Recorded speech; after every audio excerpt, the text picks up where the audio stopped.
शुरू अल्लाह अज़्ज़ व जल के बाबरकत नाम से जो बड़ा मेहरबान नहायत रहम वाला है। तमाम देखने और सुनने वालों को मेरी तरफ से मोहब्बत और खुलूस भरा सलाम। दोस्तों, पुराने ज़माने की बात है कि एक हजाम था। वो इतना सादा लो था कि कोई भी काम सही तरीके से ना कर सकता था। ग्राहकों के बाल काटते हुए कान और शेव करते हुए गला जख्मी कर देता था। इसलिए लोगों ने आहिस्ता आहिस्ता उसकी दुकान पर आना बंद कर दिया।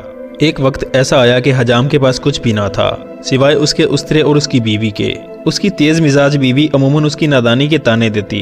जब उसने देखा कि घर में कुछ भी नहीं बचा और फाकों के दिन आ गए हैं तो हस्बे मामूल चिल्लाने और गुस्सा करने लगी।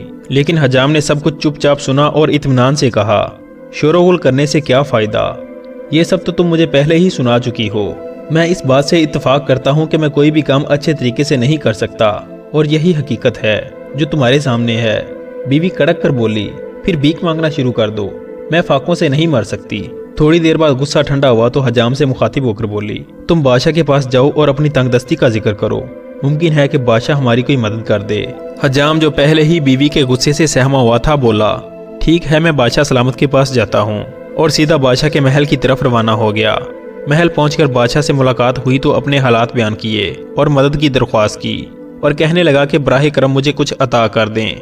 बादशाह ने सवाल किया, क्या अता कर दूं, बताओ। हजाम बहुत परेशान हुआ क्योंकि बेगम ने किसी मखसूस चीज का नाम नहीं बताया था और हजाम इतना कुंद जहन था कि खुद सोचने से कासिर था। एक तरफ डरा हुआ भी था कि अगर कोई छोटी और सस्ती चीज मांग ली तो फिर बीवी गुस्सा करेगी। लिहाजा उसने घबराते हुए कहा, आप कोई भी चीज दे दें। बादशाह ने कहा कि क्या जमीन का टुकड़ा लोगे। हजाम ने सोचा कि जमीन ही सबसे कीमती चीज है, लिहाजा जमीन लेने की हामी भर ली। बादशाह ने शहर से बाहर वीरान और बेकार जमीन देने का हुक्म दे दिया और हजाम खुशी खुशी घर वापस आ गया।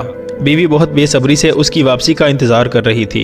उसकी आमद पर फौरन बोली, तुम क्या लाए हो, जल्दी दो ताकि खाने का बंदोबस्त करूं। हजाम ने बताया कि वो बादशाह सलामत से जमीन लाया है। बीवी फिर शोर मचाने लगी। हजाम ने कहा कि जमीन ही सबसे अच्छी चीज है जो ना भाग सकती है और ना ही खत्म होती है, हमारे पास कुछ ना कुछ तो होगा। बीवी ने गरज कर कहा, तुम जैसा अहमक पूरी दुनिया में नहीं होगा। जब वो जमीन काश्त के काबिल ही नहीं तो उसका क्या फायदा, हम हल और बैल कहाँ से लाएंगे। लेकिन हजाम की बीवी तेज मिजाज होने के साथ साथ अक्लमंद भी थी। जल्द ही उसने बेकार जमीन को कारआमद बनाने का मंसूबा बना लिया। उसने हजाम को साथ लिया और बंजर जमीन पर पहुंच गई। उसने हजाम से कहा कि जैसा मैं कहूं बस तुम वैसा ही करना। उसके बाद जमीन में दाखिल हुई और बेचैनी में तमाम कोनों में घूमना शुरू कर दिया। जब कोई पास से गुजरता तो बहाना करके नीचे बैठ जाती और ये जाहिर करती कि कुछ ना कर रही हो। इत्तेफाक से 7 चोर उनकी ताक में वहां तक आ गए थे। वो चुपके से उन पर नजर रखे हुए थे। जब बीवी को ऐसी हरकतें करते देखा तो सोचा कि दाल में कुछ काला है। एक चोर राहगीर बनकर वहां से गुजरने लगा तो बीवी ने हजाम से बहुत राजदाराना अंदाज में कहा, यह जमीन मेरे दादाजी की है, उन्होंने इसमें सोने से भरी 5 देगें छुपा दी थीं। मैं वो जगह तलाश कर रही हूँ ताकि वो देगें खोद कर निकाल लूँ, मगर तुम ये बात किसी को ना बताना। चोर ये सब सुन रहा था। हजाम और उसकी बीवी के जाने के बाद चोर ने अपने साथियों को सब कुछ बताया और उन्हें साथ लेकर जमीन पर पहुंचा।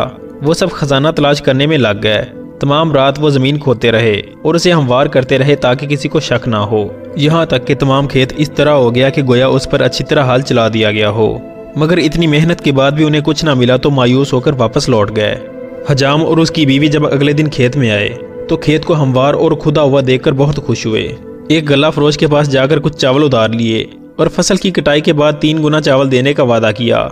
चावल मिलने पर हजाम की बीवी ने चावल की फसल उगाई जो उम्मीद से ज्यादा अच्छी रही और उसने फसल बेचकर कर्ज उतारा और बाकी रकम से सोने की अशरफियां खरीद लीं। चोरों ने जब ये सब कुछ देखा तो बहुत तिल मिलाए और सीधा हजाम के घर पहुंचे। उसकी बीवी से कहा कि फसल में से हमें भी हिस्सा दो क्योंकि उसे खोदकर हमने काश्त के काबिल बनाया था। हजाम की बीवी हंसकर बोली, तुम तो सोने के लालच में जमीन खोदते रहे मगर उसे हासिल ना कर सके, जबकि मैंने उसे हासिल कर लिया। अब तुम लोगों का कोई हिस्सा नहीं और तुम्हें कुछ नहीं मिल सकता। चोर ने धमकी अमेज लहजे में कहा, ठीक है, आज रात तुम जरा संभल कर रहना, हम अपना हिस्सा खुद हासिल कर लेंगे। रात हुई तो उन्होंने हजाम के घर का रुख किया। एक चोर अंदर उतरा और अपने साथियों के लिए दरवाजा खोलने के लिए आगे बढ़ा। हजाम की बीवी ने उसे देख लिया और उसे मजा चखाने का फैसला किया।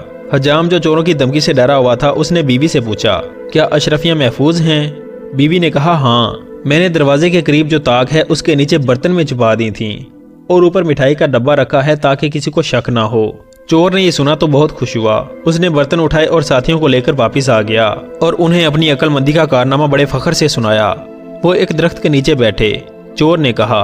हजाम की बीवी ने कहा था कि ऊपर मिठाई का डब्बा है, पहले मैं मिठाई तकसीम करूंगा क्योंकि हमें भूख भी लग रही है, चलो मिठाई खाते हैं। उसने ऊपर वाले बर्तन वाली चीज सब में बराबर तकसीम की जिसे वो मिठाई समझ रहा था, मगर हकीकत में चालाक बीवी ने बकरी की मेंगने भरकर रखी थी। जब खाने लगे तो सबका जी मतलाया और थूकने लगे। उन्हें हजाम की बीवी की इस हरकत पर बहुत गुस्सा आया और उन्होंने बदला लेने की ठान ली। अगले दिन जब उन्होंने फिर हजाम की बीवी को धमकाया तो उसने उनका खूब मजाक बनाया। चोरों ने कहा कि तुमने 2 मरतबा हमारे साथ धोखा किया है, मगर अब हमारी बारी है। उस बार दूसरा चोर अंदर छुप गया। हजाम ने फिर खौफजदा होकर अशरफियों के बारे में पूछा। चालाक बीवी ने कहा, मैंने वो नीम के दरख्त की शाख में लटका दी हैं क्योंकि उसके बारे में कोई गुमान भी नहीं कर सकता। जब दोनों मियाँ बीवी सो गए तो वह दबे पांव घर से बाहर निकला और अपने साथियों को बता दिया। सरदार ने उछल कर कहा, यकीनन अशरफियाँ वहीं होंगी। वो नीम के दरख्त के पास आए तो देखा कि साथ कुछ लटका हुआ था। अंधेरे में चोर दरख्त पर चढ़ा और अशरफियाँ उतारने की कोशिश की, मगर दर हकीकत वह शहद की मक्खियों का छत्ता था। चोर ने आगे हाथ बढ़ाया तो शहद की मक्खी उड़ी और उसने चोर के कुल्ले पर काट लिया। चोर ने फौरन अपना हाथ उस जगह मारा।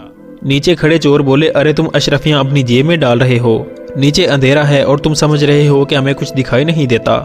ऊपर चढ़े चोर ने कहा कि यकीन करो मैं ऐसा नहीं कर रहा, बल्कि मुझे कोई चीज काट रही है। एक मक्खी ने उसके सीने पर काटा तो उसने उधर भी हाथ मारा। नीचे खड़े चोरों ने कहा कि शर्म करो, अब हमने तुम्हें अपनी आंखों से देख लिया है, रुक जाओ वरना हम तुम्हें इसकी सजा देंगे, नीचे आ जाओ। उसके बाद उन्होंने दूसरा आदमी ऊपर भेजा, मगर मक्खियों ने उस पर भी हमला कर दिया और उसने भी इधर उधर हाथ मारने शुरू कर दिए। उसके बाद चोरों ने उसे भी बुरा भला कहा और नीचे उतार दिया।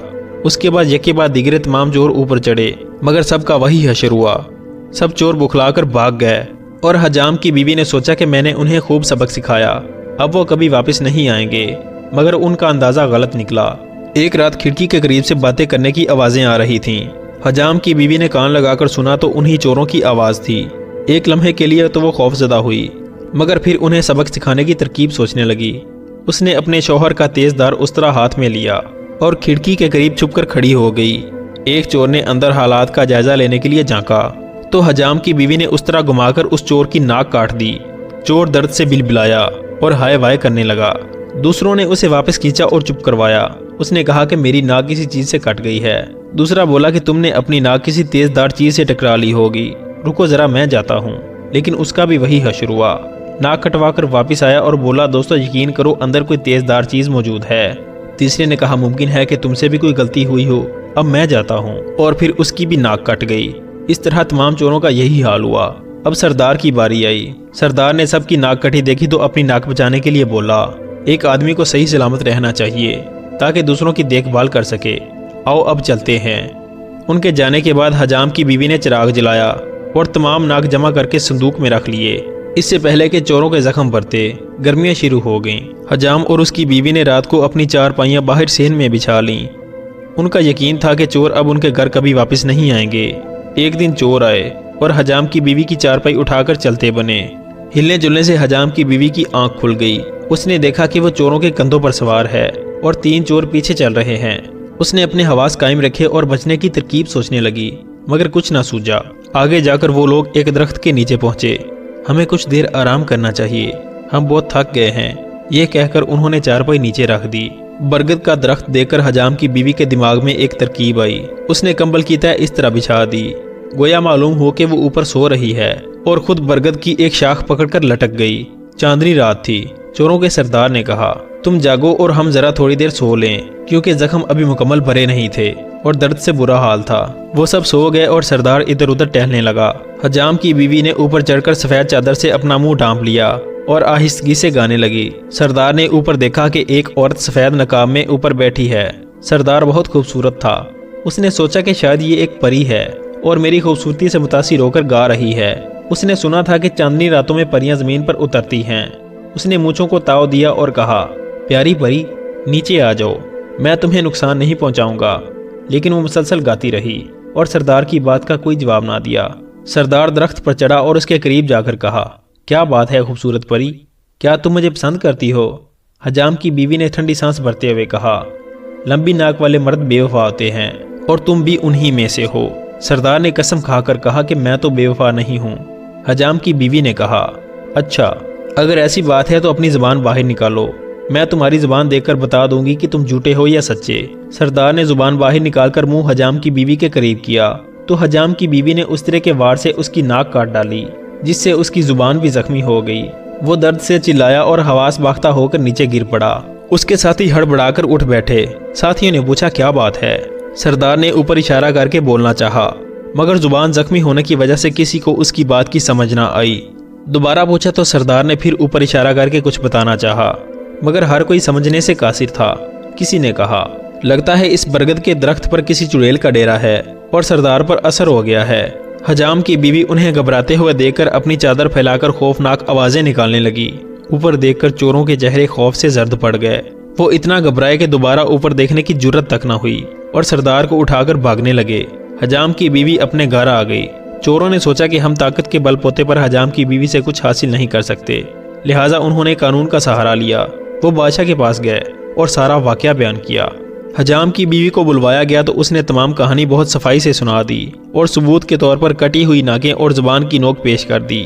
یہ واقعہ سن کر بادشاہ بہت ہنسا اور کہا، جب تک حجام کی بیوی زندہ ہے اسے کوئی نقصان نہیں پہنچا سکتا۔ اس کی ذہانت سے متاثر ہو کر بادشاہ نے اسے انعام و کرام سے نوازا۔ بے شک جو انسان مصیبت کے وقت حواس پر قابو رکھتا ہے بڑے نقصان سے بچ جاتا ہے۔